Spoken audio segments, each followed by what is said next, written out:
Programme ਦੇ ਅਗਲੇ ਹਿੱਸੇ ਦੇ ਵਿੱਚ ਸਾਡੇ ਨਾਲ ਪ੍ਰੋਫੈਸਰ ਪ੍ਰੀਤਮ ਸਿੰਘ ਜੀ ਅੱਜ ਗੱਲਬਾਤ ਕਰਨਗੇ ਫਾਰਮਰਸ ਦੇ ਪ੍ਰੋਟੈਸਟ ਬਾਰੇ, ਜਿਹੜਾ ਕਿ ਦਿੱਲੀ ਦੇ ਵਿੱਚ ਇਹ ਅੰਦੋਲਨ ਚੱਲ ਰਿਹਾ ਹੈ, ਉਸ ਦੇ ਮੁਤਲਕ ਅੱਜ ਉਹ ਗੱਲਬਾਤ ਸਾਡੇ ਨਾਲ ਕਰਨਗੇ। ਪ੍ਰੋਫੈਸਰ ਸਾਹਿਬ ਜਿਹੜੇ ਨੇ ਪ੍ਰੋਫੈਸਰ ਐਮਰੈਟਸ ਇਕਨੋਮਿਕਸ ਦੇ ਪ੍ਰੋਫੈਸਰ ਨੇ, ਆਕਸਫੋਰਡ ਬਰੁਕਸ ਬਿਜ਼ਨਸ ਸਕੂਲ ਦੇ ਵਿੱਚ ਸਾਡੇ ਨਾਲ ਇੰਗਲੈਂਡ ਤੋਂ ਗੱਲਬਾਤ ਕਰਨਗੇ। ਡੀ.ਫਿਲ ਉਹਨਾਂ ਨੇ ਕੀਤੀ ਓਰੀਅਲ ਕਾਲਜ ਆਕਸਫੋਰਡ ਤੋਂ, ਅਤੇ ਉਹਨਾਂ ਨੂੰ Edward boil, Charles Waltz scholarship ਅਤੇ ਹੋਰ ਬਹੁਤ ਸਾਰੇ ਇਨਾਮ ਮਿਲੇ ਨੇ। ਦਰਅਸਲ ਉਹ ਮੈਨੂੰ ਦੱਸਦਿਆਂ ਬੜਾ ਫਖਰ ਹੋ ਰਿਹਾ ਕਿ ਪਹਿਲਾਂ ਪੰਜਾਬ ਯੂਨੀਵਰਸਿਟੀ ਚੰਡੀਗੜ੍ਹ ਦੇ ਵਿਦਿਆਰਥੀ ਰਹੇ ਹਨ। ਉੱਥੋਂ ਉਹਨਾਂ ਨੇ economics the M A honours, ਸਾਡੇ ਉੱਥੇ ਔਨਰਸ ਸਕੂਲ ਹੈ ਐਮ ਏ ਦਾ, ਉੱਥੋਂ ਪਾਸ ਕੀਤੀ ਹੈ, ਅਤੇ ਫਿਰ ਉਸ ਤੋਂ ਬਾਅਦ ਉਹਨਾਂ ਨੇ ਰਿਸਰਚ ਕੀਤੀ ਹੈ JNU ਦੇ ਵਿੱਚ, ਅਤੇ ਯੂਨੀਵਰਸਿਟੀ ਆਫ ਦਿੱਲੀ ਦੇ ਵਿੱਚ ਵੀ ਪੜ੍ਹਾਉਂਦੇ ਰਹੇ ਨੇ। ਪ੍ਰੋਫੈਸਰ ਸਾਹਿਬ ਨੂੰ ਦਰਅਸਲ ਬਹੁਤ ਸਾਰੀਆਂ ਜਿਹੜੀਆਂ ਬਾਰੀਕੀਆਂ ਨੇ ਇਸ ਤਰ੍ਹਾਂ ਦੀਆਂ, ਖਾਸ ਤੌਰ 'ਤੇ ਐਗਰੀਕਲਚਰ ਦੇ ਇਹਨਾਂ ਕੌਂਟਰੈਕਟਸ ਜਾਂ ਇਹਨਾਂ ਰੂਲਸ ਦੀਆਂ, ਆਰਡੀਨੈਂਸਿਸ ਦੀਆਂ, ਇਹਦੇ ਬਾਰੇ ਅੱਜ ਉਹ ਸਾਡੇ ਨਾਲ ਗੱਲਬਾਤ ਕਰਨਗੇ। ਇਹ ਕਾਨੂੰਨ ਜਿਹੜੇ ਹਨ ਵਾਪਸ ਕਰਵਾਉਣ ਲਈ ਭਾਰਤ ਦੇ ਸਾਰੇ ਕਿਸਾਨ ਜਿਹੜੇ ਨੇ ਉਹ ਇਕੱਠੇ ਹੋਏ ਨੇ, ਦਿੱਲੀ ਦੇ ਵੱਖ-ਵੱਖ ਰਸਤਿਆਂ 'ਤੇ ਬੈਠੇ ਹਨ। ਇਸ ਦੇ ਸੰਬੰਧ ਦੇ ਵਿੱਚ ਹੁਣ ਕੀ ਆਪਸ਼ਨ ਹੋ ਸਕਦੇ ਨੇ, ਪ੍ਰੋਫੈਸਰ ਸਾਹਿਬ ਸਾਡੇ ਨਾਲ ਗੱਲਬਾਤ ਕਰਨਗੇ। ਪ੍ਰੋਫੈਸਰ ਪ੍ਰੀਤਮ ਸਿੰਘ ਜੀ, ਜੀ ਆਇਆਂ ਨੂੰ, ਤੁਹਾਡਾ ਬਹੁਤ-ਬਹੁਤ ਸਵਾਗਤ ਹੈ ਪ੍ਰੋਗਰਾਮ 'ਚ। ਹਾਂਜੀ, ਬੜੀ ਖੁਸ਼ੀ ਤੁਹਾਡੇ ਨਾਲ ਗੱਲ ਕਰਕੇ ਜੀ। ਪ੍ਰੋਫੈਸਰ ਸਾਹਿਬ, ਤੁਸੀਂ ਇਹ ਬਿੱਲ ਪੜ੍ਹੇ ਆ ਅਤੇ ਤੁਹਾਡਾ ਕੀ ਖਿਆਲ ਹੈ ਇਹਨਾਂ ਬਾਰੇ? ਇਹ ਬਿੱਲ ਜਿਹੜੇ ਜੂਨ ਦੇ ਵਿੱਚ ਐਜ਼ ਐਨ ਆਰਡੀਨੈਂਸ ਆਏ ਸੀ, ਬਾਅਦ ਦੇ ਵਿੱਚ ਸਤੰਬਰ 'ਚ ਪਾਰਲੀਮੈਂਟ 'ਚ ਡਿਸਕਸ਼ਨ ਹੋਣ ਤੋਂ ਬਾਅਦ ਲੋਕ ਸਭਾ 'ਚ ਤਾਂ ਹੋਈ ਪਰ ਰਾਜ ਸਭਾ 'ਚ ਨਹੀਂ ਹੋਈ। ਪ੍ਰੈਜ਼ੀਡੈਂਟ ਦੇ ਸਾਈਨ ਕਰਨ ਤੋਂ ਬਾਅਦ ਐਕਟ ਬਣ ਗਏ ਨੇ, 3 ਐਕਟ ਨੇ।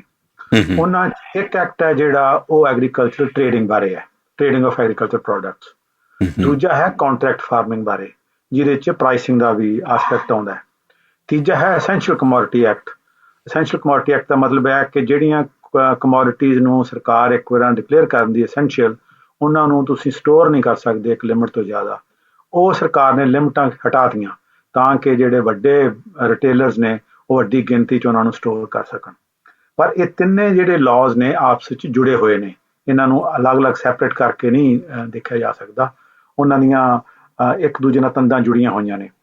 ਇਹਦੇ ਪਿੱਛੇ ਵੱਡਾ ਕਾਰਨ ਇਹ ਸੀ ਕਿ ਇਹ ਤਿੰਨੇ ਜਿਹੜੇ ਲਾਜ਼ ਨੇ, ਇਹ ਜਿਹੜੀ ਪ੍ਰਾਈਵੇਟ ਇਨਵੈਸਟਮੈਂਟ ਹੈ, ਖਾਸ ਤੌਰ 'ਤੇ ਵੱਡੀ ਐਗਰੋ ਬਿਜ਼ਨਸ ਫਰਮਸ ਨੇ ਜਿਹੜੀਆਂ, ਉਹਨਾਂ 'ਚ ਅਦਾਨੀ ਸਭ ਤੋਂ ਵੱਡਾ ਹੈ, ਅਤੇ ਰਿਲਾਇੰਸ ਜਿਹੜਾ ਰਿਟੇਲਿੰਗ ਦੇ ਵਿੱਚ ਵੀ ਹੈ। ਅੱਛਾ ਪ੍ਰੋਫੈਸਰ ਸਾਹਿਬ, ਇਹ ਫਾਰਮ ਵਿਰੋਧੀ ਬਿੱਲ ਨੇ? ਬਿਲਕੁਲ ਫਾਰਮ ਵਿਰੋਧੀ ਗੱਲ ਨੇ, ਬਿਲਕੁਲ ਕਿਸਾਨਾਂ ਦੇ ਬਿਲਕੁਲ ਖਿਲਾਫ ਨੇ।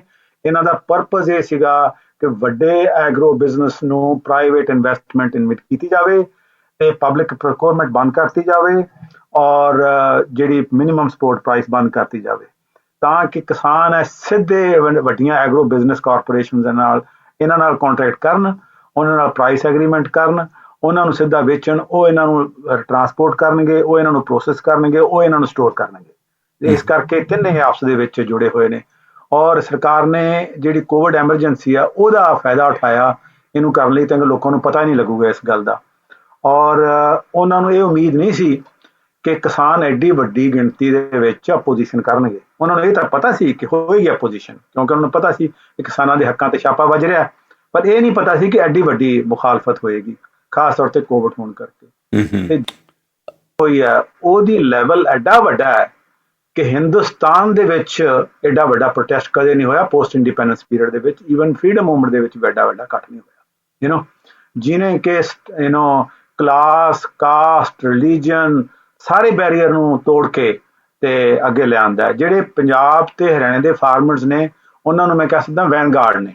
ਵੈਨਗਾਰਡ ਉਹ ਹੁੰਦਾ ਹੈ ਜਿਨ੍ਹਾਂ ਦੀ ਨੌਲੇਜ ਤੇ ਕੌਨਸ਼ੀਅਸਨੈਸ ਦੂਜੇ ਗਰੁੱਪਸ ਨਾਲੋਂ ਜ਼ਿਆਦਾ ਹੁੰਦੀ ਹੈ। ਉਹਨਾਂ ਨੂੰ ਲੀਡਰਸ਼ਿਪ ਪ੍ਰੋਵਾਈਡ ਕਰਦੇ ਆ, ਦੂਜੇ ਉਹਨਾਂ ਦੇ ਨਾਲ ਲੱਗਦੇ ਆ, ਪਰ ਉਹਨਾਂ ਦੀਆਂ ਸਭ ਦੀਆਂ ਭਾਵਨਾਵਾਂ ਨੂੰ ਉਹ ਰਿਪਰੈਜ਼ੈਂਟ ਕਰ ਰਹੇ ਹੁੰਦੇ ਆ। ਅੱਛਾ ਪ੍ਰੋਫੈਸਰ, ਸਾਨੂੰ MSP ਬਾਰੇ ਵੀ ਜ਼ਰੂਰ ਦੱਸਣਾ ਜੀ। ਹਾਂਜੀ ਹਾਂ, ਮਿਨੀਮਮ ਸਪੋਰਟ ਪ੍ਰਾਈਸ ਉਹ ਕਿਉਂ ਉਹਨਾਂ ਨੇ ਬੰਦ ਕੀਤੀ? ਉਹ ਇਸ ਕਰਕੇ ਕੀਤੀ ਕਿਉਂਕਿ ਜੋ ਮਿਨੀਮਮ ਸਪੋਰਟ ਪ੍ਰਾਈਸ ਜਦੋਂ ਸ਼ੁਰੂ ਕੀਤੀ ਸੀ, ਉਹ ਇਸ ਕਰਕੇ ਕੀਤੀ ਸੀ ਕਿ ਸਰਕਾਰ ਚਾਹੁੰਦੀ ਸੀ ਕਿ ਫੂਡ ਦੀ ਪੈਦਾਵਾਰ ਹੋਵੇ, ਕਿਉਂਕਿ ਫੂਡ ਦੀ ਡੈਫੀਸ਼ੀਐਂਸੀ ਸੀ ਕੰਟਰੀ 'ਚ। 1964-65 'ਚ ਫੈਮਨ ਆਉਣ ਵਾਲਾ ਸੀ, ਕੰਟਰੀ 'ਚ ਦੰਗਾ ਫਸਾਦ ਹੋਣ ਦਾ ਖਤਰਾ ਸੀ, ਕਲਕੱਤੇ 'ਚ ਹੋਏ ਵੀ। ਤਾਂ ਉਦੋਂ ਸਰਕਾਰ ਨੇ ਗ੍ਰੀਨ ਰੈਵੋਲੂਸ਼ਨ ਦੀ ਸਟ੍ਰੈਟਜੀ ਲਿਆਂਦੀ, ਜਿਹਦਾ ਪਰਪਸ ਹੈ ਦੋ ਸੀਗਾ। ਇੱਕ ਤਾਂ ਇਹ ਕਿਹਾ ਜਾ ਕਿ ਤੁਹਾਨੂੰ ਮਿਨੀਮਮ ਸਪੋਰਟ ਪ੍ਰਾਈਸ ਮਿਲੂਗੀ, ਖਾਸ ਤੌਰ 'ਤੇ ਦੋ ਜਿਹੜੀਆਂ ਫੂਡ ਕ੍ਰੌਪਸ ਨੇ, ਵੀਟ ਤੇ ਰਾਈਸ। ਔਰ ਦੂਜਾ ਇਹ ਹੈ ਕਿ ਉਹ ਜੋ ਸਰਕਾਰ ਖਰੀਦੇਗੀ ਉਹਦਾ ਪਰਪਸ ਇਹ ਸੀ ਕਿਸਾਨਾਂ ਨੂੰ ਇਹ ਕਹਿਣਾ ਕਿ ਜੇ ਤੁਸੀਂ ਕੋਈ ਚੀਜ਼ ਜੋ ਤੁਸੀਂ ਬੀਜੋਗੇ ਤੇ ਮੰਡੀ 'ਚ ਲਾਓਗੇ ਉਹ ਖਰੀਦਿਆ ਜਾਊਗਾ, ਔਰ ਜਿਹੜੀ ਕੀਮਤ ਹੈ ਉਹ ਵੀ ਤੁਹਾਨੂੰ ਪਹਿਲਾਂ ਪਤਾ ਹੋਊਗੀ ਤਾਂ ਕਿ ਉਹਨਾਂ ਨੂੰ ਇਨਸੈਂਟਿਵ ਮਿਲੇ। ਔਰ ਉਹਦਾ ਕੁਦਰਤੀ ਗੱਲ ਫਾਇਦਾ ਹੋਇਆ। ਹੁਣ ਦੇਸ਼ 'ਚ ਪੈਦਾਵਾਰ ਇੰਨੀ ਹੈ ਕਿ ਕੰਟਰੀ ਰਾਈਸ ਐਕਸਪੋਰਟ ਕਰ ਰਿਹਾ ਹੈ, ਈਵਨ ਵੀਟ ਵੀ ਐਕਸਪੋਰਟ ਕਰ ਰਿਹਾ, ਹਾਲਾਂਕਿ ਉਹ ਡੈਮੇਜਡ ਵੀਟ ਹੈ, ਚੰਗੀ ਵੀਟ ਨਹੀਂ, ਕਿਉਂਕਿ ਗੋਦਾਮਾਂ 'ਚ ਖਰਾਬ ਹੋ ਜਾਂਦੀ ਹੈ। ਤੇ ਉਹ ਇੱਥੋਂ ਤੱਕ ਪਹੁੰਚ ਗਿਆ। ਹੁਣ ਸਰਕਾਰ ਨੂੰ ਲੱਗਦਾ ਹੈ ਕਿ ਸਾਨੂੰ ਇਹਦੀ ਕੋਈ ਲੋੜ ਨਹੀਂ, ਔਰ ਜਿਹੜੇ ਇਹ ਵੱਡੇ ਐਗਰੋ ਬਿਜ਼ਨਸ ਕਾਰਪੋਰੇਸ਼ਨਸ ਨੇ ਉਹ ਇਸ ਚੀਜ਼ ਤੇ ਕਬਜ਼ਾ ਕਰਨਾ ਚਾਹੁੰਦੇ ਆ, ਕਿਉਂਕਿ ਉਹ ਚਾਹੁੰਦੇ ਐਕਸਪੋਰਟ ਕਰਨਾ। ਐਕਸਪੋਰਟ ਦੇ ਵਿੱਚੋਂ billions of dollars Indian state earn ਕਰਦਾ ਹੈ ਰਾਈਸ ਦੇ ਵਿੱਚ, ਈਵਨ ਵੀਟ ਚੋਂ ਵੀ। ਤੇ ਇਸ ਕਰਕੇ ਉਹਨਾਂ ਨੂੰ ਇਹ ਨਹੀਂ ਪਤਾ ਸੀ ਕਿ ਇਹਦੀ ਵੱਡੀ ਆਪੋਜੀਸ਼ਨ ਹੋਊਗੀ। ਤੇ ਕਿਸਾਨਾਂ ਨੇ ਤਾਂ ਬਿਲਕੁਲ ਕਮਾਲ ਹੀ ਕਰਤੀ। ਔਰ ਕਿਸਾਨ ਜਥੇਬੰਦੀਆਂ ਜਿਹੜੀਆਂ ਉਹਨਾਂ ਦੀ ਲੀਡਰਸ਼ਿਪ ਹੈ ਜਿਹੜੀ, ਉਹਨਾਂ ਤੇ ਇੰਟਰਨੈਸ਼ਨਲ ਸਟੈਂਡਰਡ ਐਸਟੈਬਲਿਸ਼ ਕਰਤਾ ਕਿ ਇੰਨੇ ਪੜ੍ਹੇ ਲਿਖੇ ਦੀ ਮੈਂ ਤੁਹਾਨੂੰ ਇੱਕ ਐਗਜ਼ਾਮਪਲ ਦਿਖਦਾ ਕਿ 3 ਲਾਜ਼ ਨੂੰ ਉਹਨਾਂ ਨੇ ਪੰਜਾਬੀ 'ਚ ਟਰਾਂਸਲੇਟ ਕਰਕੇ ਲੱਖਾਂ ਦੀ ਗਿਣਤੀ 'ਚ ਪੰਜਾਬ ਦੇ ਕਿਸਾਨਾਂ 'ਚ ਵੰਡਿਆ। ਔਰ ਮੇਰੇ ਵਰਗੇ ਤੇ ਹੋਰ ਬੁੱਧੀਜੀਵੀ ਲੋਕਾਂ ਦੇ ਜਿਹੜੇ ਲੇਖ ਹੈ ਉਹਨਾਂ ਨੇ ਬੁਕਲੇਟ ਦੇ ਵਿੱਚ ਛਾਪ ਕੇ ਲੱਖਾਂ ਦੀ ਗਿਣਤੀ 'ਚ ਵੰਡੇ ਉੱਥੇ, ਤਾਂ ਕਿ ਇਹ ਨਾ ਹੋਵੇ ਕਿ ਕਿਸਾਨ ਨੂੰ ਪਤਾ ਨਾ ਹੋਵੇ। ਆਮ ਸਧਾਰਨ ਕਿਸਾਨ ਵੀ ਹੈ ਜਿਹੜਾ ਉਹ ਇਸ ਚੀਜ਼ ਨੂੰ ਸਮਝਦਾ। ਔਰ ਜਿਹੜੀ ਸਾਡੇ ਮਾਸ ਲਿਟਰੇਸੀ ਫੈਲ ਚੁੱਕੀ ਹੈ ਕਿ ਅੱਜ ਕੱਲ੍ਹ ਆਲਮੋਸਟ 100% ਲਿਟਰੇਸੀ ਦੇ ਨੇੜੇ ਪਹੁੰਚਣ ਵਾਲੀਆਂ ਨਵੀਆਂ ਪੜ੍ਹਤਾਂ, ਇਸ ਕਰਕੇ ਕਿਸਾਨ ਬਹੁਤ ਹੀ ਇਹਦੇ ਬਾਰੇ ਵੈਲ ਇਨਫੋਰਮਡ ਨੇ, ਉਹਨਾਂ ਕੋਲ ਲੌਜੀਕਲ ਆਰਗੂਮੈਂਟ ਨੇ। ਸਰਕਾਰ ਕੋਲ ਕੋਈ ਆਰਗੂਮੈਂਟ ਨਹੀਂ। ਸਰਕਾਰ ਨੂੰ ਇੱਥੋਂ ਤੱਕ ਹੈ ਕਿ ਮੈਨੂੰ ਇਹ ਪਤਾ ਲੱਗਾ ਕਿ ਅਮਿਤ ਸ਼ਾਹ ਨੇ ਔਰ ਤੋਮਰ ਨੇ ਇਹ ਵੀ ਕਿਹਾ ਕਿਸਾਨਾਂ ਨੂੰ ਕਿ ਸਾਨੂੰ ਵੀ ਪਤਾ ਹੈ ਕਿ ਇਹਨਾਂ 'ਚ ਤਰੁੱਟੀਆਂ ਨੇ, ਪਰ ਹੁਣ ਅਸੀਂ ਮਜਬੂਰ ਹੈ। ਉਹ ਮਜਬੂਰੀ ਕਾਹਦੀ ਹੈ? ਕਿਉਂਕਿ ਜਿਹੜੇ ਵੱਡੇ ਐਗਰੋ ਬਿਜ਼ਨਸ ਕਾਰਪੋਰੇਸ਼ਨਸ ਨੇ, ਅਦਾਨੀ ਔਰ ਰਿਲਾਇੰਸ, ਉਹਨਾਂ ਨੂੰ ਫਾਇਦਾ ਦੇਣਾ ਚਾਹੁੰਦੇ ਆ। ਤਾਂ ਇਸ ਕਰਕੇ ਸਰਕਾਰ ਹੁਣ ਇਸ 605 ਪਈ ਹੋਈ ਹੈ। ਇਹਨਾਂ ਨੂੰ ਕ੍ਰਸ਼ ਨਹੀਂ ਕਰ ਸਕਦੀ, ਕਿਉਂਕਿ ਇਹਨਾਂ ਦੀ ਗਿਣਤੀ ਬਹੁਤ ਵੱਡੀ ਹੈ। ਪਲੋਟ ਨਹੀਂ ਕਰ ਸਕਦਾ ਕਿ ਰਿਪਰੈਸ਼ਨ ਯੂਜ਼ ਕਰਨਗੇ, ਪਰ ਬਹੁਤ ਮੁਸ਼ਕਲ ਹੈ।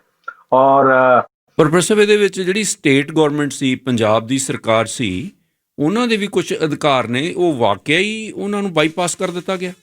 ਉਹ ਇਸ ਤਰ੍ਹਾਂ ਬਾਈਪਾਸ ਕੀਤਾ ਗਿਆ ਕਿਉਂਕਿ ਜਦੋਂ ਮੰਡੀ ਦੇ ਵਿੱਚ ਕਿਸਾਨ ਲੈ ਕੇ ਜਾਂਦਾ ਹੈ ਅਨਾਜ, ਤਾਂ ਉਹ ਜਿਹੜੀ APMC ਹੁੰਦੀ ਹੈ, agriculture produce marketing committee yard, ਜਿਹੜਾ ਕਿ ਸਰਕਾਰ ਦਾ ਪਬਲਿਕ ਪ੍ਰੋਕਿਉਰਮੈਂਟ ਹੁੰਦੀ ਹੈ, ਉੱਥੇ ਜਿੰਨਾ ਅਨਾਜ ਵੇਚਿਆ ਜਾਂਦਾ ਉਹ ਤੇ ਸੈਸ ਮਿਲਦੀ ਹੈ, ਉਹ ਸਰਕਾਰ ਦੇ ਖਾਤੇ ਜਾਂਦੀ, ਸਟੇਟ ਗੌਰਮੈਂਟ ਦੇ। ਉਸ ਖਾਤੇ ਦੇ ਵਿੱਚੋਂ ਸਰਕਾਰ ਇਨਫਰਾਸਟਰਕਚਰ ਡਿਵੈਲਪ ਕਰਦੀ ਹੈ। ਮਾਰਕੀਟਿੰਗ ਬੋਰਡ ਹੈ ਜਿਹੜਾ, ਉਹਨੂੰ ਵੀ ਇੱਕ ਹਿੱਸਾ ਮਿਲਦਾ। ਉਹ ਜਿਹੜੀਆਂ ਪੰਜਾਬ ਦੇ ਵਿੱਚ ਸੜਕਾਂ ਦਾ ਜਾਲ ਵਿਛਾਇਆ ਗਿਆ, ਉਹ ਮਾਰਕੀਟਿੰਗ ਬੋਰਡ ਨੇ ਕੀਤਾ, ਮਾਰਕੀਟਿੰਗ ਮੰਡੀਆਂ ਨੇ ਕੀਤਾ, ਉੱਥੋਂ ਹੀ ਹੈ। ਇਸ ਕਰਕੇ ਪੰਜਾਬ ਸਰਕਾਰ ਦੇ ਨਹੀਂ, ਸਾਰੀਆਂ ਸਰਕਾਰਾਂ ਜਿਹੜੀਆਂ ਪੰਜਾਬ ਦੀ, ਹਰਿਆਣੇ ਦੀ, ਰਾਜਸਥਾਨ ਦੀ, UP ਦੀ, ਜਿੱਥੇ ਵੀ ਇਹ ਮੰਡੀਆਂ ਹੈਗੀਆਂ, ਉਹਨਾਂ ਦਾ ਰੈਵਨਿਊ ਸੋਰਸ ਘਟਿਆ ਇਹਦੇ 'ਚ। ਦੂਜਾ ਇਹ ਕਿ ਐਗਰੀਕਲਚਰ ਦਾ ਜਿਹੜਾ ਸਬਜੈਕਟ ਹੈ ਉਹ ਕੌਨਸਟੀਟਿਊਸ਼ਨ ਦੇ ਵਿੱਚ ਸਟੇਟ ਸਬਜੈਕਟ ਹੈ, ਸੈਂਟਰ ਦਾ ਸਬਜੈਕਟ ਨਹੀਂ। ਪਰ ਇਹਦੇ ਵਿੱਚ ਉਹਨਾਂ ਨੇ ਕਲੌਜ਼ ਯੂਜ਼ ਕੀਤਾ ਜਿਹੜਾ ਕਿ ਕਨਕਰੈਂਟ ਲਿਸਟ ਹੈ। 3 ਲਿਸਟਾਂ ਹੁੰਦੀਆਂ, ਇੱਕ ਐਗਰੀਕਲਚਰ ਸਟੇਟ ਲਿਸਟ, ਇੱਕ centre list, concurrent list. Concurrent list ਦੇ ਵਿੱਚ ਟ੍ਰੇਡਿੰਗ ਹੈ, ਜਿਹਦੇ ਵਿੱਚ ਸੈਂਟਰ ਇੰਟਰਵੀਨ ਕਰ ਸਕਦਾ।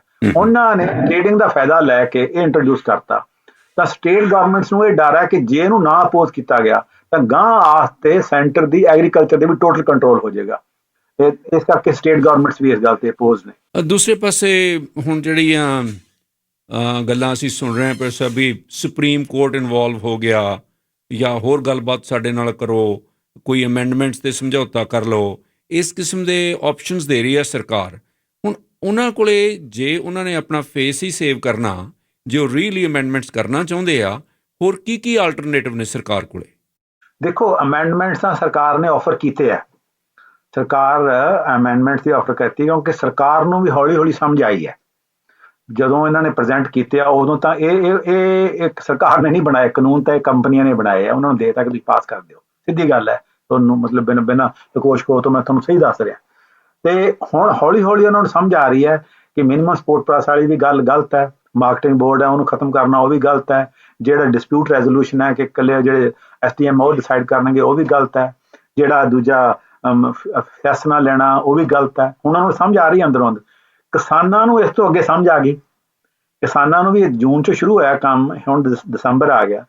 ਉਹ ਪਹਿਲਾਂ ਕਹਿੰਦੇ ਸੀ ਮਿਨੀਮਮ ਸਪੋਰਟ ਪ੍ਰਾਈਸ ਕਰ ਦਿਓ ਜੀ, ਪਬਲਿਕ ਪ੍ਰੋਕਿਉਰਮੈਂਟ ਕਰ ਦਿਓ। ਉਹਨਾਂ ਨੂੰ ਵੀ ਹੁਣ ਸਮਝ ਆ ਗਈ ਕਿ ਤਿੰਨੇ ਲਾਅ ਆਪਸ ਦੇ ਵਿੱਚ ਇੰਟਰਕਨੈਕਟਡ ਨੇ, ਉਹਨਾਂ ਦੇ ਵਿੱਚੋਂ ਇੱਕ ਚੀਜ਼ ਕੱਢ ਕੇ ਦੂਜੀ ਨਹੀਂ ਰੱਖੀ ਜਾ ਸਕਦੀ। ਮੈਂ ਤੁਹਾਨੂੰ 1 ਮਿੰਟ ਦਾ ਐਗਜ਼ਾਮਪਲ ਦੇ ਕੇ ਸਮਝਾਉਣਾ ਹੈ ਕਿ ਕਿਵੇਂ ਉਹਦੇ ਵਿੱਚ ਕੰਟਰਡਿਕਸ਼ਨ ਹੈ। ਸਰਕਾਰ ਜੇ ਕਹਿੰਦੀ ਹੈ ਕਿ ਮਿਨੀਮਮ ਸਪੋਰਟ ਪ੍ਰਾਈਸ ਲੈ ਲਓ, ਉਹਦਾ ਕੀ ਮਤਲਬ ਹੈ ਕਿ ਇੱਕ ਮੰਡੀ ਹੋਊਗੀ ਜਿਹੜੀ ਸਰਕਾਰੀ ਮੰਡੀ ਹੋਊਗੀ, ਜਿੱਥੇ ਕਿ ਮਿਨੀਮਮ ਸਪੋਰਟ ਪ੍ਰਾਈਸ ਹੋਊਗਾ ਅਨਾਜ ਜਿਹੜਾ ਵੇਚਿਆ ਜਾਊਗਾ। ਦੂਜੇ ਪਾਸੇ ਰਿਊਮਰੇਟਿਵ ਪ੍ਰਾਈਸ ਵੀ ਰਹੂਗੀ ਜੇ ਇਹ ਲਾਅ ਰਹੇ। ਜਿਹੜੀ ਰਿਊਮਰੇਟਿਵ ਪ੍ਰਾਈਸ ਹੈ ਉਹ ਐਗਰੋ ਬਿਜ਼ਨਸ ਐਂਟੀਟੀ ਦੇ ਕਿਸਾਨ ਦੇ ਕੰਟਰੈਕਟ ਦੇ ਵਿੱਚ ਸ਼ਾਮਲ ਹੈ। ਜੇ ਕਿਸੇ ਕਿਸਾਨ ਨੇ ਕੰਟਰੈਕਟ ਕਰ ਲਿਆ ਐਗਰੋ ਬਿਜ਼ਨਸ ਐਂਟੀਟੀ ਨਾਲ ਕਿ ਇਹ ਮੈਂ ਦੂਜਾ ਤੁਹਾਨੂੰ ਇਹ ਚੀਜ਼ ਖਰੀਦੂੰਗਾ, ਇਹ ਪੈਦਾਵਾਰ ਕਰੂੰਗਾ, ਇਸ ਕੀਮਤ ਤੇ ਤੁਹਾਨੂੰ ਵੇਚੂੰਗਾ। ਜਦੋਂ ਵੇਚਣ ਦਾ ਮੌਕਾ ਆਇਆ ਤਾਂ ਉਹਨੂੰ ਇਹ ਲੱਗਾ ਕਿ ਜਿੰਨੀ ਬਾਅਦ ਪਬਲਿਕ ਪ੍ਰੋਕਿਉਰਮੈਂਟ ਪ੍ਰਾਈਸ ਮਿਲ ਰਹੀ ਹੈ ਉਸ ਮੈਨੂੰ ਜ਼ਿਆਦਾ ਮਿਲ ਰਹੀ, ਮੈਂ ਉੱਥੇ ਲੈ ਜਾ, ਉਹ ਲਿਜਾ ਨਹੀਂ ਸਕੂਗਾ ਕਿਉਂਕਿ ਲੀਗਲੀ ਬਾਈਂਡ ਹੈ ਕੰਟਰੈਕਟ ਦੇ ਵਿੱਚ। ਉਹ ਕੰਪਨੀ ਉਹ ਤੇ ਮੁਕੱਦਮਾ ਕਰ ਦੂਗੀ। ਅੱਛਾ, ਮੁਕੱਦਮੇ ਦੇ ਵਿੱਚ ਛੋਟਾ ਤਾਂ ਛੱਡੋ, ਵੱਡਾ ਕਿਸਾਨ ਵੀ ਉਹਨਾਂ ਦਾ ਕੰਪਨੀਆਂ ਦਾ ਮੁਕਾਬਲਾ ਨਹੀਂ ਕਰ ਸਕਦਾ ਕਿਉਂਕਿ ਉਹਨਾਂ ਕੋਲੇ ਸੈਂਕੜਿਆਂ ਦੀ ਗਿਣਤੀ 'ਚ ਸਭ ਤੋਂ ਐਕਸਪੈਂਸਿਵ ਲਾਇਰਸ ਨੇ। ਔਰ ਕਿਸਾਨ ਹੈ ਜਿਹੜਾ 86% ਕਿਸਾਨ ਹੈ ਜਿਹੜੇ ਉਹਨਾਂ ਦੀ ਜ਼ਮੀਨ 2 ਹੈਕਟੇਅਰ ਤੋਂ ਘੱਟ ਹੈ, 5 ਏਕੜ ਤੋਂ ਘੱਟ ਹੈ। ਉਹ ਕਿਹੜਾ ਕਿਸਾਨ ਹੈ ਜਿਹੜਾ ਉਹਨਾਂ ਦਾ ਮੁਕਾਬਲਾ ਕਰ ਸਕੂਗਾ। ਇਸ ਕਰਕੇ ਇਹ ਕਹਿਣਾ ਠੀਕ ਹੈ ਕਿ 2 ਮੰਡੀਆਂ ਹੋਣਗੀਆਂ, ਓਕੇ, ਪਰ ਅਸਲ ਦੇ ਵਿੱਚ ਉਹ ਦੂਜੇ ਕਿਸਾਨ ਲਿਜਾ ਹੀ ਨਹੀਂ ਸਕਦਾ ਦੂਜੀ ਮੰਡੀ ਦੇ ਵਿੱਚ ਜਿਹੜੀ ਓਪਨ ਮੰਡੀ ਹੈ। ਇਸ ਕਰਕੇ ਜਿਹੜਾ ਸਰਕਾਰ ਦਾ ਪ੍ਰੋਪੇਗੈਂਡਾ ਕਿ ਕਿਸਾਨਾਂ ਨੂੰ ਚੁਆਇਸ ਮਿਲ ਗਈ, ਕਿਸਾਨਾਂ ਨੂੰ ਚੁਆਇਸ ਨਹੀਂ ਮਿਲੀ, ਐਗਰੋ ਬਿਜ਼ਨਸ ਨੂੰ ਚੁਆਇਸ ਮਿਲ ਗਈ ਕਿ ਉਹਨਾਂ ਨੂੰ ਐਂਟਰ ਕਰਨ ਦੀ ਇਹਦੇ 'ਚ ਪੋਸੀਬਿਲਿਟੀ ਹੋਵੇ। ਹੁਣ ਪ੍ਰੋਫੈਸਰ ਤੁਹਾਡੇ ਵਿਚਾਰ ਦੇ ਮੁਤਾਬਕ ਕੀ ਆਲਟਰਨੇਟਿਵਸ ਨੇ? ਹੁਣ ਜਿਹੜੀ ਕਮੇਟੀ ਬਣਾਉਣਾ ਚਾਹੁੰਦੀ ਸੀ ਸਰਕਾਰ ਪਹਿਲਾਂ, ਸੁਪਰੀਮ ਕੋਰਟ ਵੀ ਤਕਰੀਬਨ ਉਸ ਕਿਸਮ ਦੀ ਪ੍ਰਪੋਜ਼ਲ ਦੇ ਰਹੀ ਹੈ। ਇਹ ਕਮੇਟੀ ਬਣਨ ਨਾਲ ਕੋਈ ਰਾਹ ਨਿਕਲ ਆਏਗਾ ਜੀ? ਪਹਿਲੀ ਗੱਲ ਤਾਂ ਕਿਸਾਨਾਂ ਨੂੰ ਇਸ ਗੱਲ ਦਾ ਪਤਾ ਹੈ ਕਿ ਜਿਹੜਾ ਕਮੇਟੀ ਬਣਾਉਣ ਦਾ ਕੰਮ ਹੁੰਦਾ ਛੱਛੋਪੰਜ ਕਰਨ ਦਾ ਕੰਮ ਹੁੰਦਾ ਕਿ ਕਮੇਟੀ ਬਣਾ ਦਿਓਗਾ, ਕਮੇਟੀ ਨੇ ਕੀ ਫੈਸਲਾ ਦੇਣਾ। ਉਹ ਸਹਿਮਤ ਨਹੀਂ ਸੀ ਹੋਏ। ਹਾਂਜੀ, ਕਿਸਾਨ ਇਸ ਗੱਲ ਤੇ ਬਿਲਕੁਲ ਨਹੀਂ ਸਹਿਮਤ ਇਸ ਗੱਲ ਤੇ। ਹੁਣ ਕੰਪਲੀਕੇਸ਼ਨ ਇਹ ਆ ਗਈ ਹੈ ਕਿ ਸੁਪਰੀਮ ਕੋਰਟ ਨੇ ਜਿਹੜਾ ਅੱਜ ਫੈਸਲਾ ਦਿੱਤਾ ਹੈ ਉਹਦੇ ਵਿੱਚੋਂ ਕੁਝ ਪੋਜ਼ੀਟਿਵ ਗੱਲਾਂ ਨੇ। ਇੱਕ ਤਾਂ ਉਹਨਾਂ ਨੇ ਇਹ ਕਹਿਤਾ ਕਿ ਕਿਸਾਨਾਂ ਨੂੰ ਹੱਕ ਹੈ ਇਹ ਪ੍ਰੋਟੈਸਟ ਕਰਨ ਦਾ, ਉਹ ਪੀਸਫੁਲ ਕਰ ਰਹੇ ਨੇ, ਉਹਨਾਂ ਨੇ ਵੀ ਦੇਖ ਲਿਆ। ਇਨਫੈਕਟ ਉਹਨਾਂ ਦਾ ਜਿਹੜਾ ਪੀਸਫੁਲ ਕੰਡਕਟ ਹੈ ਉਹ ਤੋਂ ਤਾਂ ਸਾਰੀ ਦੁਨੀਆ ਹੈਰਾਨ ਹੈ ਕਿ 3 ਲੱਖ ਦਾ ਬੰਦਾ ਉੱਥੇ ਗਾ ਰਿਹਾ, ਖਾਣਾ ਬਣਾ ਰਿਹਾ ਲੋਕਾਂ ਨੂੰ, ਸਿਪਾਹੀਆਂ ਨੂੰ ਵੀ ਉਹ ਖਾਣਾ ਦੇ ਰਹੇ ਨੇ ਔਰ ਇਸ ਕਰਕੇ ਸਿਪਾਹੀਆਂ ਦੇ ਵਿੱਚ ਵੀ ਹਮਦਰਦੀ ਹੈ ਉਹਨਾਂ ਦੀ। ਔਰ ਬਾਕੀ ਜਿਹੜੇ ਗਰੀਬ ਆਸੇ ਪਾਸੇ ਕੰਮ ਕਰਦੇ ਨੇ ਉਹਨਾਂ ਨੂੰ ਵੀ ਖਾਣਾ ਖਿਲਾ ਰਹੇ ਨੇ। ਕਿ ਇਹੋ ਜਿਹੀਆਂ ਐਗਜ਼ਾਮਪਲ ਹਿਸਟਰੀ ਦੇ ਵਿੱਚ ਨਹੀਂ ਕਦੇ ਦੇਖੀਆਂ ਕਿ ਐਡੀ ਵੱਡੀ ਪ੍ਰੋਟੈਸਟ ਆਰਗੇਨਾਈਜੇਸ਼ਨ ਨਾਲ ਖਾਣਾ ਵੀ ਪ੍ਰੋਵਾਈਡ ਕਰ ਲਈ, ਰਹਿਣ ਦਾ ਇੰਤਜ਼ਾਮ ਵੀ ਕਰ ਰਹੀ ਹੈ। ਜਿਹੜੇ ਉਸ ਪ੍ਰੋਟੈਸਟ ਦਾ ਹਿੱਸਾ ਨਹੀਂ ਉਹ ਵੀ ਆ ਕੇ ਖਾਣਾ ਖਾ ਸਕਦੇ ਉੱਥੇ। ਇਸ ਗੱਲ ਦਾ ਉਹਨਾਂ ਤੇ ਵੀ ਅਸਰ ਹੋਇਆ ਹੈ, ਸੁਪਰੀਮ ਕੋਰਟ ਤੇ ਵੀ। ਉਹਨਾਂ ਨੇ ਇਹ ਤਾਂ ਅਲਾਓ ਕਰਤਾ ਕਿ ਇਹਨਾਂ ਨੂੰ ਤੁਸੀਂ ਬੰਦ ਨਹੀਂ ਕਰ ਸਕਦੇ ਕਿਉਂਕਿ ਪੀਸਫੁਲ ਨੇ, ਇਹਨਾਂ ਨੇ ਕਿਸੇ ਪ੍ਰਾਪਰਟੀ ਦਾ ਨੁਕਸਾਨ ਨਹੀਂ ਕੀਤਾ। ਤੇ ਪਰ ਸੁਪਰੀਮ ਕੋਰਟ ਨੇ ਇਹ ਕਿਹਾ ਹੈ ਕਿ ਜਦੋਂ ਅਸੀਂ ਖੁੱਲਾਂਗੇ ਬਾਅਦ ਦੇ ਵਿੱਚ, ਹੁਣ ਤਾਂ ਬੰਦ ਹੋ ਜਾਣੀ ਹੈ, ਕੱਲ ਤੋਂ ਬੰਦ ਹੋ ਜਾਣੀ, ਛੁੱਟੀਆਂ ਹੋ ਜਾਣੀਆਂ, ਤਾਂ ਵਕੇਸ਼ਨ ਜੱਜ ਹੁੰਦੇ ਆ ਛੁੱਟੀਆਂ ਦੇ ਵਿੱਚ, ਤਾਂ ਜਨਵਰੀ 'ਚ ਖੁੱਲੇਗੀ। ਉਦੋਂ ਅਸੀਂ ਕਿਸਾਨਾਂ ਨੂੰ ਵੀ ਕਵਾਂਗੇ, ਸਰਕਾਰ ਨੂੰ ਵੀ ਕਵਾਂਗੇ ਕਿ ਇੱਕ ਕਮੇਟੀ ਬਣਾਈ ਜਾਵੇ, ਤੁਸੀਂ ਆਪਣੇ ਸੁਝਾਅ ਦਿਓ। ਉਹ ਕਮੇਟੀ ਵਾਲਾ ਜਿਹੜਾ ਕੰਮ ਹੈ ਉਹ ਰਿਸਕੀ ਹੋ ਸਕਦਾ ਹੈ ਕਿਉਂਕਿ ਉਹਦੇ 'ਚ ਜੇ ਤਾਂ ਸੁਪਰੀਮ ਕੋਰਟ ਨੇ ਇਹੋ ਜਿਹੇ ਬੰਦੇ ਉਸ ਕਮੇਟੀ 'ਚ ਪਾਏ ਜਿਹੜੇ ਕਿ ਕਿਸਾਨਾਂ ਦਾ ਪੱਖ ਸਹੀ ਲੈ ਸਕਣ ਤਾਂ ਉਹਦਾ ਫਾਇਦਾ ਹੋ ਸਕਦਾ ਹੈ। ਨਹੀਂ ਤਾਂ ਜਿਹੜੀ ਸਰਕਾਰ ਦੀ ਸੀ ਇਹਨਾਂ ਨੂੰ ਝੁੰਝਲ 'ਚ ਪਾਉਣ ਦੀ ਕੰਮ, ਉਹ ਵੀ ਹੋ ਸਕਦਾ ਹੈ। ਦੂਜੀ ਪੋਸੀਬਿਲਿਟੀ ਇਹ ਹੈ ਕਿ ਸਰਕਾਰ ਕੋਲੇ 2 ਹੀ ਰਸਤੇ ਨੇ। ਇੱਕ ਰਸਤਾ ਇਹ ਹੈ ਕਿ ਮੰਨ ਜਾਵੇ ਇਹਨਾਂ ਦੀ ਗੱਲ ਕਿ ਅਸੀਂ ਮੰਨ ਗਏ ਹਾਂ ਵੀ ਇਹਦੇ 'ਚ ਗਲਤੀਆਂ ਨੇ, ਇਸ ਕਰਕੇ ਇਹਨਾਂ ਨੂੰ ਅਸੀਂ ਰਿਪੀਲ ਕਰਦੇ ਹਾਂ, ਨਵੇਂ ਲਾਅ ਲਾਵਾਂਗੇ, ਕਿਸਾਨ ਕੋਈ ਇਸ ਗੱਲ ਦੀ ਓਬਜੈਕਸ਼ਨ ਨਹੀਂ ਕਰਨਗੇ, ਨਵੇਂ ਲਾਅ ਲਿਆਓ। ਉਹ ਤੁਹਾਡੇ ਨਾਲ ਡਿਸਕਸ ਕਰਕੇ ਉਹ ਪਾਰਲੀਮੈਂਟ ਦੀ ਸਿਲੈਕਟ ਕਮੇਟੀ ਵਿੱਚ ਵੀ ਡਿਸਕਸ ਹੋਊਗਾ, ਲੋਕ ਸਭਾ 'ਚ ਵੀ ਡਿਸਕਸ ਹੋਊਗਾ, ਚੰਗੀ ਤਰ੍ਹਾਂ ਰਾਜ ਸਭਾ 'ਚ ਵੀ ਡਿਸਕਸ ਹੋਊਗਾ। ਅਗਲੀ ਵਾਰ ਵਾਂਗੂ ਨਹੀਂ ਕਿ ਜ਼ਬਰਦਸਤੀ ਉਹਦੇ 'ਚ ਕੱਢ ਕੇ ਲੈ ਜਾਵਾਂਗੇ, ਤਾਂ ਕਿਸਾਨ ਉਸ ਗੱਲ ਲਈ ਸਹਿਮਤ ਹੋ ਜਾਣਗੇ। ਦੂਜਾ ਇਹ ਹੈ ਕਿ ਸਰਕਾਰ ਇਸ ਗੱਲ ਤੇ ਅੜੀ ਰਹੇ ਔਰ ਅੜੀ ਰਹਿਣ ਦਾ ਕਾਰਨ ਇਹ ਹੈ ਕਿਉਂਕਿ ਇੱਕ ਪਾਸੇ ਉਹਨਾਂ ਦੇ ਐਗਰੋ ਬਿਜ਼ਨਸ ਜਿਹੜੇ ਪ੍ਰੈਸ਼ਰ ਪਾ ਰਹੇ ਨੇ, ਦੂਜਾ ਉਸ ਤੋਂ ਵੀ ਵੱਡਾ ਕਾਰਨ ਇਹ ਹੈ ਕਿ ਮੋਦੀ ਨੇ ਜੋ ਆਪਣਾ ਇਮੇਜ ਬਣਾਇਆ ਹੋਇਆ ਕਿ ਉਹ ਝੁਕਦਾ ਨਹੀਂ ਕਿਸੇ ਅੱਗੇ, ਕਿਉਂਕਿ ਜਿੰਨੇ ਵੀ ਪਹਿਲਾਂ ਪ੍ਰੋਟੈਸਟ ਹੋਏ ਆ ਉਹਨਾਂ ਨੇ ਕ੍ਰਸ਼ ਕਰਤੇ। ਇਹ ਪਹਿਲਾ ਪ੍ਰੋਟੈਸਟ ਹੈ ਜਿਹਦੇ 'ਚ ਉਹਨਾਂ ਨੂੰ ਮਜਬੂਰਨ ਉਹਨਾਂ ਨੇ ਗੱਲਬਾਤ ਕਰਨੀ ਪੈਂਦੀ ਹੈ। ਪਹਿਲਾਂ ਕਿਸੇ ਨਾਲ ਗੱਲਬਾਤ ਵੀ ਨਹੀਂ ਕਰਦੇ ਸੀ, ਹੁਣ 5 ਨੈਗੋਸੀਏਸ਼ਨਸ ਹੋ ਚੁੱਕੀਆਂ ਔਰ ਉਹਨਾਂ ਨੇ ਗੱਲਬਾਤ ਕਰਨੀ। ਤੀਜਾ ਇਹ ਕਿ ਮਤਲਬ ਜੇ ਅਸੀਂ ਇਹਨਾਂ ਤੇ ਰਿਪਰੈਸ਼ਨ ਕੀਤਾ ਤਾਂ ਇਹਦੇ ਕਨਸੀਕੁਐਂਸਿਸ ਪਤਾ ਨਹੀਂ ਕਿੱਥੋਂ ਤੱਕ ਜਾਣਗੇ ਕਿਉਂਕਿ ਇਹਨਾਂ ਕਿਸਾਨਾਂ ਦੇ ਬੱਚੇ ਫੌਜ 'ਚ ਨੇ, ਇਹਨਾਂ ਕਿਸਾਨਾਂ ਦੇ ਬੱਚੇ CRP 'ਚ ਨੇ, ਉਹਨਾਂ ਦੇ 'ਚ ਬਾਰਡਰ ਸਿਕਿਉਰਿਟੀ ਫੋਰਸ ਨੇ। ਕੋਈ ਪਤਾ ਨਹੀਂ ਉਹਨਾਂ ਦੀਆਂ ਗਨਸ ਦਾ ਸਾਡੇ ਵੱਲ ਹੋ ਜਾਣ, ਇਹਨਾਂ ਵੱਲ ਨਾ ਹੋਣ ਜਦੋਂ ਇਹਨੇ ਹੱਥਾਂ ਤੇ ਵਾਰ ਨਹੀਂ ਕਰਨਗੇ। ਔਰ ਜੇ ਹੱਥੇ ਮਾਰੇ ਗਏ ਇੱਥੇ 10-20 ਬੰਦੇ, 100 ਬੰਦਾ ਵੀ ਮਾਰਿਆ ਗਿਆ ਤਾਂ ਇੱਥੇ ਤਾਂ ਬਾਅਦ ਗੁਰਦੁਆਰਾ ਬਣ ਜਾਣਾ, ਉੱਥੇ ਲੋਕੀ ਪੂਜਣ ਲੱਗ ਜਾਣਗੇ। ਜਿਨ੍ਹਾਂ ਨੂੰ ਨਨਕਾਣਾ ਸਾਹਿਬ ਦਾ ਮੋਰਚਾ ਚੱਲਿਆ ਸੀ, ਮੋਰਚਾ ਚੱਲ ਜਾਊਗਾ ਔਰ ਇਹ ਕੌਮ ਬੜੀ ਤਕੜੀ ਹੈ। ਇਹ ਮੋਰਚਾ ਲਾਉਣ ਦੇ ਵਿੱਚ ਭਾਵੇਂ ਹਰ ਰੋਜ਼ ਜਾਨਾਂ ਚਲੀਆਂ ਜਾਣ, ਡਰਦੇ ਨਹੀਂ ਇਹ। ਔਰ ਉਹਨਾਂ ਨੂੰ ਵੀ ਪਤਾ ਲੱਗ ਗਿਆ ਕਿ ਡਰ ਤੋਂ ਮੁਕਤ ਹੋ ਚੁੱਕੇ ਨੇ। ਤੇ ਇਸ ਕਰਕੇ ਸਰਕਾਰ ਬੈਕ ਡਾਊਨ ਨਹੀਂ ਕਰਨਾ ਚਾਹੁੰਦੀ ਤਾਂ ਕਿ ਆਪਣਾ ਜਿਹੜਾ ਇਮੇਜ ਬਣਾਇਆ ਸਟਰੋਂਗ ਮੈਨ ਦਾ ਉਹ ਨਾ ਕਿਤੇ ਵੀਕ ਹੋ ਜਾਏ, ਉਹਨਾਂ ਦੇ ਜਿਹੜੇ ਸਪੋਰਟਰ ਆ ਉਹ ਡੀਮੋਰਲਾਈਜ਼ ਨਾ ਹੋ ਜਾਣ। ਤਾਂ ਉਹਨਾਂ ਕੋਲ ਇੱਕ ਤਰੀਕਾ ਇਹ ਹੈ ਕਿ ਜੇ ਸੁਪਰੀਮ ਕੋਰਟ ਕਹਿ ਦੇਵੇ ਕਿ ਇਹ ਕਾਨੂੰਨ ਹੈ ਜਿਹੜੇ ਅਨਕਨਸਟੀਟਿਊਸ਼ਨਲ ਨੇ, ਇਹਨਾਂ ਨੂੰ ਸਟ੍ਰਾਈਕ ਕਰ ਦੇ, ਤਾਂ ਸਰਕਾਰ ਨੂੰ ਵੀ ਪਿੱਛੇ ਹਟਣ ਦਾ ਮੌਕਾ ਮਿਲਦਾ ਕਿ ਅਸੀਂ ਤਾਂ ਨਹੀਂ ਰਿਪੀਲ ਕੀਤੇ, ਸੁਪਰੀਮ ਕੋਰਟ ਨੇ ਦਿੱਤਾ, ਅਸੀਂ ਉਹਨਾਂ ਦਾ ਹੁਕਮ ਮੰਨਦੇ ਹਾਂ, ਕਿਸਾਨ ਤਾਂ ਖੁਸ਼ ਹੋਣਗੇ। ਉਹ ਤਰੀਕਾ ਹੈਗਾ, ਪਰ ਉਹ ਸਾਨੂੰ ਜਨਵਰੀ ਤੱਕ ਵੇਟ ਕਰਨਾ ਪਊਗਾ। ਪਰ ਉਹਦੇ ਪਾਸੇ ਸਾਨੂੰ ਖਤਰਾ ਵੀ ਹੈ ਕਿ ਕਮੇਟੀ ਬਣਾਤੀ ਤਾਂ ਕੰਮ ਝੰਜਟ 'ਚ ਪੈ ਸਕਦਾ, ਫਿਰ ਕਿਸਾਨਾਂ ਨਾਲ ਇੱਕ ਹੋਰ ਕਿਸਮ ਦਾ ਸਟਰਗਲ ਲੜਨਾ ਪਊਗਾ।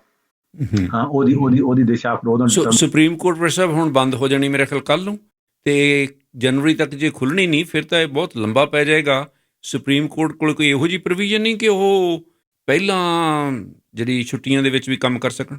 ਵਕੇਸ਼ਨ ਜੱਜ ਹੁੰਦੇ ਨੇ, ਉਹ 2-3 ਜੱਜ ਹੁੰਦੇ ਨੇ, ਬਹੁਤ ਜ਼ਰੂਰੀ ਜੇ ਕੋਈ ਗੱਲ ਹੋਵੇ ਤਾਂ ਜੇ ਕਿਸਾਨ ਜਥੇਬੰਦੀਆਂ ਨੇ ਸਮਝਿਆ ਇਸ ਮੌਕੇ ਤੇ ਕਿ ਉਹਨਾਂ ਨੂੰ ਵਕੇਸ਼ਨ ਜੱਜ ਕੋਲੇ ਜਾਣ ਦੀ ਲੋੜ ਹੈ, ਜਾ ਸਕਦੇ ਹੋ, ਐਸੀ ਕੋਈ ਗੱਲ ਨਹੀਂ, ਰੋਕਣੀ ਹੈ। ਪਰ ਜਿਹੜਾ ਪ੍ਰੋਪਰ ਜਿਹੜਾ ਡਿਸੀਜਨ ਹੈ ਉਦੋਂ ਹੀ ਹੋਊਗਾ, ਜਿਹੜਾ ਕਿ ਉਦੋਂ ਬਾਅਦ ਜਦੋਂ ਖੁੱਲ੍ਹੇਗੀ ਜਨਵਰੀ ਦੇ ਵਿੱਚ। ਤੇ ਤੁਹਾਨੂੰ ਹੁਣ ਤੁਸੀਂ ਇਸ ਗੱਲ 'ਚ ਕਾਫੀ ਐਕਸਪਰਟ ਹੋ, ਤੁਹਾਨੂੰ ਇਹ ਕੋਈ ਉਮੀਦ ਨਹੀਂ ਕਿ ਸਰਕਾਰ ਸਿੱਧੇ ਤੌਰ 'ਤੇ ਕਿਸਾਨਾਂ ਨਾਲ ਬੈਠ ਕੇ ਦੋ ਟੁਕ ਫੈਸਲਾ ਕਰ ਲੈ ਕਿ ਚਲੋ ਠੀਕ ਹੈ ਅਸੀਂ ਇਹ ਵਾਪਸ ਲੈ ਲੈਂਦੇ ਹਾਂ, ਜੇ ਤੁਸੀਂ ਨਹੀਂ ਚਾਹੁੰਦੇ ਆਪਾਂ ਇਕੱਠੇ ਬੈਠ ਕੇ ਹੋਰ ਕਾਨੂੰਨ ਬਣਾ ਲੈਂਦੇ ਹਾਂ? ਉਹਦਾ ਇੱਕ ਤਰੀਕਾ ਇਹ ਹੈ ਕਿ ਜੇ ਸਰਕਾਰ ਨੂੰ ਪਤਾ ਲੱਗ ਗਿਆ, ਇਸ ਗੱਲ ਦੀ ਸਮਝ ਆ ਗਈ, ਉਹਨਾਂ ਦੀ ਇੰਟੈਲੀਜੈਂਸ ਏਜੰਸੀਆਂ ਨੂੰ ਰਿਪੋਰਟ ਕਰ ਰਹੀਆਂ ਹੋਣਗੀਆਂ, ਇਹ ਰਿਪਰੈਸ਼ਨ ਕਰਨਾ ਮੁਸ਼ਕਿਲ ਹੈ, ਕਿਉਂਕਿ ਇੱਥੇ ਜੇ ਲੋਕੀ ਮਰਨਗੇ ਤਾਂ 10, 20, 30, 100 ਨਹੀਂ ਮਰੂਗਾ, ਹਜ਼ਾਰਾਂ ਦੀ ਗਿਣਤੀ 'ਚ ਮਰੂਗਾ, ਔਰ ਕਈ ਹਜ਼ਾਰਾਂ ਦੀ ਗਿਣਤੀ 'ਚ ਇੰਜਰਡ ਹੋਣਗੇ, ਔਰ ਉਹਦਾ ਇੰਟਰਨੈਸ਼ਨਲ ਲੈਵਲ ਤੇ ਨੈਸ਼ਨਲ ਲੈਵਲ ਤੇ ਬਹੁਤ ਵੱਡਾ ਅਸਰ ਹੋਊਗਾ। ਕਿਉਂਕਿ ਜਿਹੜੇ ਇਕੱਲੇ ਕਿਸਾਨ ਨਹੀਂ, ਕਿਸਾਨਾਂ ਦੇ ਪੁੱਤ ਧੀਆਂ ਜਿਹੜੇ ਬੈਠੇ ਨੇ ਫੌਜ ਦੇ ਵਿੱਚ, ਪੁਲਿਸ ਦੇ ਵਿੱਚ, ਜੁਡੀਸ਼ਰੀ ਦੇ ਵਿੱਚ, ਡਾਕਟਰ ਨੇ, ਵਕੀਲ ਨੇ, ਅਕਾਊਂਟੈਂਟਸ ਨੇ, ਹਾਈ ਕੋਰਟ ਦੇ ਜੱਜ ਨੇ, ਪ੍ਰੋਫੈਸਰ ਨੇ, ਭਾਵੇਂ ਸ਼ਹਿਰਾਂ 'ਚ ਰਹਿੰਦੇ ਆ ਪਰ ਉਹਦੀਆਂ ਜੜ੍ਹਾਂ ਪਿੰਡਾਂ 'ਚ ਨੇ, ਉਹ ਵੀ ਸਾਰੇ ਨਾਰਾਜ਼ ਹੋ ਜਾਣਗੇ। ਤਾਂ ਅਸਲੀ ਤਾਂ ਅਗਲਾ ਇਲੈਕਸ਼ਨ ਹਾਰਾਂਗੇ, ਤੇ ਇਕੱਲਾ ਇਹ ਨਹੀਂ ਮਾਰਾਂਗੇ। ਤੇ ਉਹਨਾਂ ਨੂੰ ਲੱਗਾ ਕਿ ਇਹ ਨਹੀਂ ਕਰ ਸਕਦੇ, ਤਾਂ ਉਹ ਬੈਕਆਊਟ ਨਾ ਕਰਨਾ ਚਾਹੁਣ, ਫਿਰ ਇਹ ਕਰ ਸਕਦੇ ਆ ਕਿ ਉਹਨਾਂ ਨਾਲ ਇਹ ਕਹਿਣ ਵੀ ਅਸੀਂ ਬੈਕਆਊਟ ਕਰਦੇ ਹਾਂ, ਪਰ ਤੁਸੀਂ ਆਪਣੇ ਆਪ ਨੂੰ ਇਹ ਨਾ ਕਹੋ ਜੇ ਸਾਡੀ ਵਿਕਟਰੀ ਹੈ। मोदी चले जाके अपने मीडिया के थ्रू प्रोपेगेंडा करना शुरू कर दे कि देखो मैं तो इनका मैं बहुत प्यार करता हूँ किसानों को, मेरे तो ये प्यारे हैं, मेरा परिवार है, मैं इससे सहमत नहीं, पर जो परिवार में डिफरेंस होते बात माननी पड़ती है, इसलिए मैंने प्यार से इनकी प्यार करने की वजह से मैं वापस ले रहा हूँ। तो सारा मीडिया एक प्रोजेक्ट करे कि मोदी कितना वड्डे दिल का बंदा है, वो हो सकता है वो कोर्स अडॉप्ट कर लैन, यू नो। पर इन्हां सरकार हुण पहली बार ऐसी सिचुएशन फसी है कि वो लहर जिहदे नाल मुकाबला करना उन्हां दी आसान नहीं। दूजा सरकार नूं जिहड़ा वड्डा खतरा है कि किसानां ने एक होर मोर्चा शुरू करता है, वो बिजनेस के खिलाफ, वड्डे एग्रो बिजनेस के खिलाफ। इदों पहलां भारत के इतिहास दे विच कोई लहर नहीं सी जिन्हें बिजनेस से सीधा अटैक करना शुरू करता होवे। उन्हां दी और पेट्रोल पंप ते उन्हां ने वेचने शुरू कर देने, बाइकआउट, उन्होंने जियो के टैलीफोन जोड़े मोबाइल फोन बंद कर देने, उन्होंने जोड़े रिटेल स्टोर आ बंद कर देंगे, उन्होंने जेड़ी खातर वो जाना चाहते सी वो सारा कुछ बंद कर देंगे। सरकार नूं ये खतरा है कि तां पूंजीवाद के खिलाफ लहर खड़ी हो जाऊगी जे इन्हां नाल असीं ना फैसला लिया, तां वो मजबूरियां करके हो सकता है कि सरकार बैकडाउन हो जाए।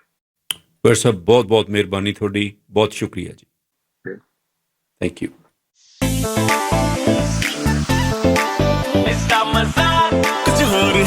Red FM